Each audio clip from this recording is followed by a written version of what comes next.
people don't report that you snitching for something that happened to you. We just reported it to have something to talk about. Yeah. Right? Pretty much, yeah. Right? Well, and because everybody wants to see somebody taken down a peg if they're pretending to be something that they're not. Yeah, right. Well, he took himself down a peg when he chose to go that way with Rick Ross. It's not like we hate Ralo, but of course people want to figure out if he told. I don't know. If Ralo called me right now and said, hey, Wack, I got this series I want to do, man. You got somewhere to place it. I'm going to go do the business. Wack, you think I'm a rat? Yes. You proffer.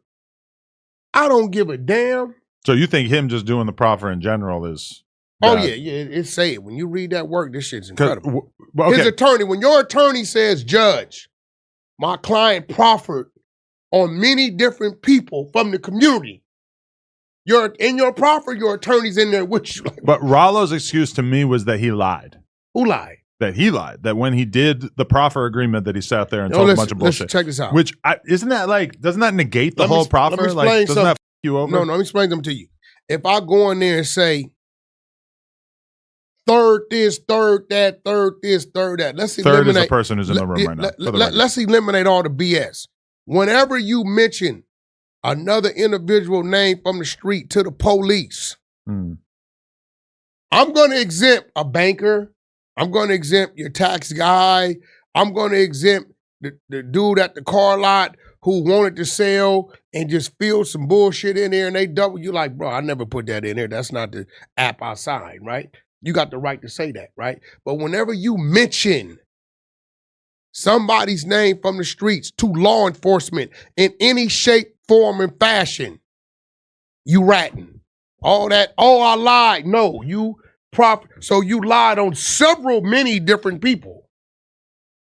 Right, which is probably just as bad, right? Come on, bro. Like, we ain't trying to hear that, bro. Is that just as bad? Yeah, it's the same, right? It's really kind of worse. You can't go in there and listen. My homeboys know. Listen, bro. If I'm laid up on there, brain dead on life support, or I'm dead, anything you did while I was here, put it on me. Okay. All my homies, put it on me. Wack did that. Right. Straight up. You know what I'm saying? Matter of fact, I'm lying to tell you everything else to support that. Put it on me to free yourself because they're going to be the ones that's looking out for my people anyway. Right? But if a person is here, living, incarcerated, period, you cannot mention their name to the police. You can't. Right? So if I had one situation where I mentioned my homeboy's name to the police. Right? I had a situation. I was in my diesel. I was coming through in Baltimore somewhere.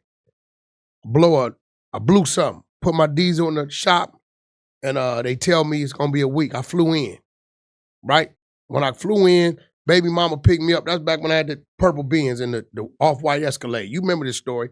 So I left the Escalade at my homeboy crib. So when I pull up, Escalade taped off. I mean, police everywhere. I don't think nothing of it. I jump out. I hit the chirp, chirp, chirp. They like draw down. Hey, well, this car was used in the commission of a crime. I said, not this car. I parked this car here like 5-6 days ago. I'm the only one with the keys, right? So they like, well, we're going to take it in for investigation, whatever. They say it was a murder involved, right? They take it in.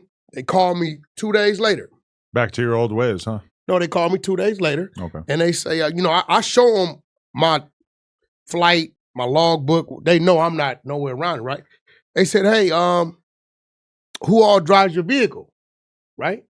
I said, well, at the time, my wife and my driver. Your driver?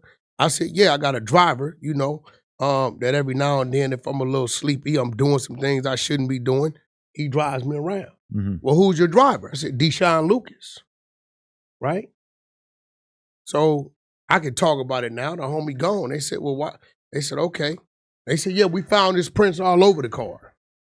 I said, well, you're going to find his prints all over the car because when I can't drive, and I'm in a situation to where I know my license will be in jeopardy, he drives, right? I get my ass in the passenger seat or the back seat, and he drives. So you're going to find his prints everywhere you're going to find my prints. He said, yeah, we found your prints, her prints, and his prints, right? But that's a situation where I knew what they was getting at.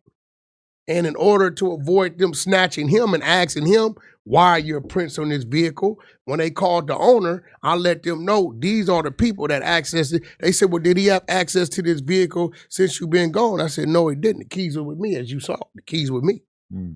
I parked it there and went to the airport, right? And I left it at that. Needless to say, they tried to access the OnStar, and the judge, because I hadn't like activated whatever. So they wanted me to give them consent to access the OnStar. So when I denied them consent, they said, well, we're going to keep the car for investigation. So I lost the car. I lost 80, 90,000, lost the car. But my homeboy stayed free. You couldn't get it back? No, only way I can give it back if I sign consent form for them to be able to activate the OnStar. They activate the OnStar, they go back in the OnStar history, then it lets them know where the vehicle been. Okay. So I wasn't willing to roll the dice. So, you know, I elected to lose the 90. Keep my homeboy free. Because, you know, you got a heart of gold, my friend. I didn't even want to ask him. I just, you know, I wasn't going to even run the risk, you know. Do I run the risk of giving them, you know, saying, yo, bro, anything went on? No, I'm not giving you that action. So I just lost the car. Well, you're a stand-up guy. It is what it is. But you can't go in there, oh, yeah, this dude doing that, this dude doing this dude doing that, this dude doing this, and then say, I lie. Because your lie on that dude may get that dude investigated, and then they really find out what that dude is really doing. So if you mention somebody's name in a proffer, you told.